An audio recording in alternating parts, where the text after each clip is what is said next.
Саламатсыңарбы балдар? Балдар, биз бүгүн кыргыз тили сабагынан атанын айтканы деген темада текст окуйбуз. Атанын айтканы. Атасы уулуна акыл насаатын тынбай айтып келет. Бирок жалгыз уул эрке чыгып, андайга такыр кулак салбайт. Жаш туруп адамдарды алдап, каалаганына оңой жеткенин, акча, байлык десе баарынан кечип кетерин байкаган атасы бир күнү дагы насаатын айтып: "Балам, алгандын бермеи болот. Бирөөгө кылганың эртеби кечпи кайтып келет. Ар бир нерсенин сурагы болот. Ушунчаңда токтотсоңчу", дейт. Уулунун кулакта салып койбогонуна атасы: балам, ушу сен адам болбойсуң го", деп кейийт. Ошондон кийин уулу атасын жалгыз таштап, бакыт издеп алыска кетип калат. Жүрүп отуруп бир өлкөгө туш болот.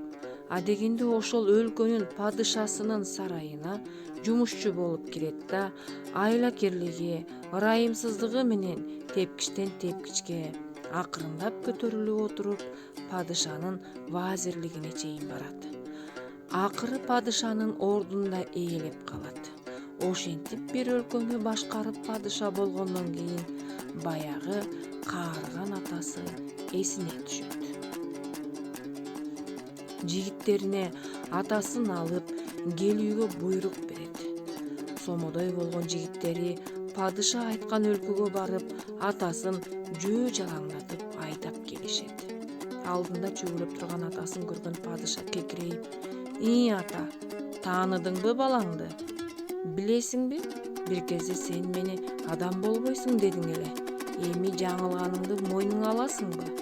Мына, мен бүгүн минтип бир өлкөнү башкарып турам", дейт. Анда атасы: балам, максатыңа жетипсиң, көп бийликти багынтыпсың, көрүп турам. Бирок балам, баягы эле бойдон калыптырсың. Болбосо ушунча жылдан бери жалгыз атаңды бир сурап койгонго жараган жоксуң. Эми минтип жигиттериңе айдатып келдиң. Мен сени падыша болбойсуң деген эмесмин. Мен сени адам болбойсуң дегем. Мен туура эле айткан экенмин", дейт да кайрылып сарайдан чыгып кетет. Балдар, биринчи тапшырма. Тексттеги түшүнүксүз сөздөрдү жазабыз. Балдар, экинчи тапшырма.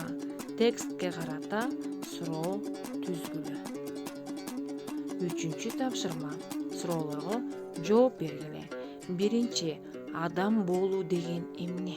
Экинчи, ата бала, ата эне тууралуу кандай макалдар, учкул сөздөрдү билесиңер? Үчүнчү, баласынын адам болбой калганына ким күнөөлүү деп ойлойсуңар? Төртүнчү тапшырма. Сөздөрдүн маанисин чечмелеп жазабыз. Ырайымсыз, айлакер, сомодой жигиттер, чөгөөлөө, кекирейүү. Бешинчи тапшырма балдар. Бала кандай сапаттарга ээ экен? Кластер түзгүлө. Алтынчы тапшырма. Көп чектин ордун текстеги каратма сөздөр менен толуктап жазгыла. Көңүл бурганыңарга чоң рахмат. Сак саламатта тургула.